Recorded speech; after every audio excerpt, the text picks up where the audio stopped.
Assalamualaikum warahmatullahi wabarakatuh. Sebelumnya saya mengucapkan terima kasih karena telah menonton video YouTube ini. Di sini saya akan memberikan cara menyusun dan langkah menulis untuk buku ajar. Nah, bagi Bapak Ibu ya yang sebagai dosen atau pengajar, Anda bisa menerbitkan buku ajar di samping buku referensi. Buku ajar ini bermanfaat untuk mendukung proses belajar mahasiswa atau murid kita di kampus atau di sekolah ya. Sama halnya dengan buku referensi, buku ajar juga harus ditulis berdasarkan pedoman tertentu yang baku. Jadi ada beberapa hal atau langkah yang harus diperhatikan untuk kita dalam menulis buku ajar. Di sini ada 3 langkah yang harus dilakukan oleh seorang penulis. Yang pertama, kita harus menyiapkan RPS-nya. Kemudian yang kedua, kita sudah bisa menyusun outline apa saja yang nanti akan kita masukkan ke dalam buku ajar. Selanjutnya, yang ketiga, kita akan siapkan komponen-komponen atau perlengkapan apa saja yang nanti dibutuhkan untuk penulisan buku ajar. Yang pertama di sini untuk persiapan RPS. Nah, RPS ini ya digunakan sebagai acuan proses pembelajaran mata kuliah. Jadi, kita sebagai pengajar pastinya sudah mempersiapkan RPS yang akan kita ajarkan atau kita berikan ke murid-murid kita. Selanjutnya di sini juga RPS itu digunakan sebagai materi atau substansi buku ajar. Nah, RPS ini juga memuat CPMK ya, capaian pembelajaran mata kuliah sampai dengan subcapaian pembelajaran mata kuliah. Nah, ini CPMK ini digunakan sebagai sasaran yang tujuannya yang akan nanti kita ingin capai. Selanjutnya, yang kedua adalah menyusun outline.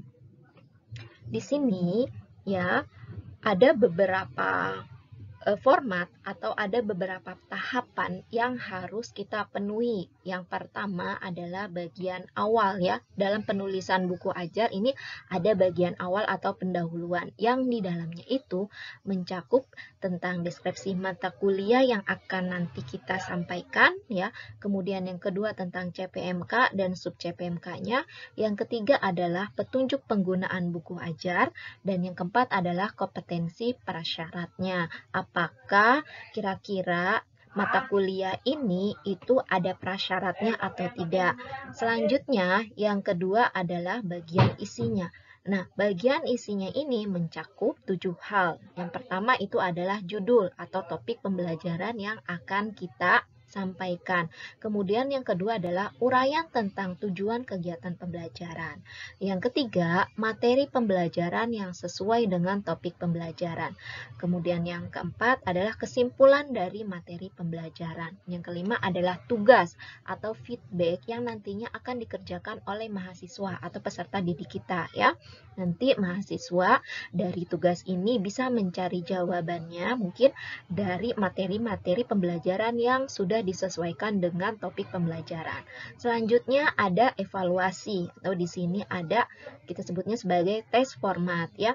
Selanjutnya nanti ada kunci jawabannya. Jadi jika mahasiswa itu sudah mengerjakan tugas atau sudah melakukan tes format, maka mereka akan mendapatkan kunci jawabannya dari pengerjaan yang mereka kerjakan.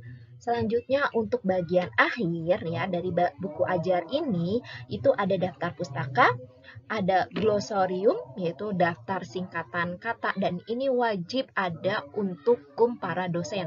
Selanjutnya ada indeks buku. Nah, indeks buku ini adalah daftar kata atau istilah penting yang terdapat dalam buku cetak dan biasanya indeks ini ditempatkan pada bagian akhir buku. Sama halnya kayak kamus gitu ya. Jadi indeks nanti disusun menurut abjad. Selanjutnya lampiran. Ini bisa disesuaikan dengan kebutuhan mata kuliah dan selanjutnya ada biografi penulisnya di sini. Nah, di sini langkah yang terakhir, yang ketiga adalah kita membuat ya atau mengumpulkan komponen-komponen buku ajar yang diantaranya adalah cover. Ya, cover buku ini nanti ditulis judulnya besar. Kemudian ada lembar, ini ada lembar persembahan ya, dan ini digunakan sesuai dengan kebutuhan. Selanjutnya ada kata pengantar, daftar isi, dan kemudian ada daftar tabel, ada daftar gambar, dan juga ada daftar skemanya. Dan ini adalah informasi yang bisa saya berikan.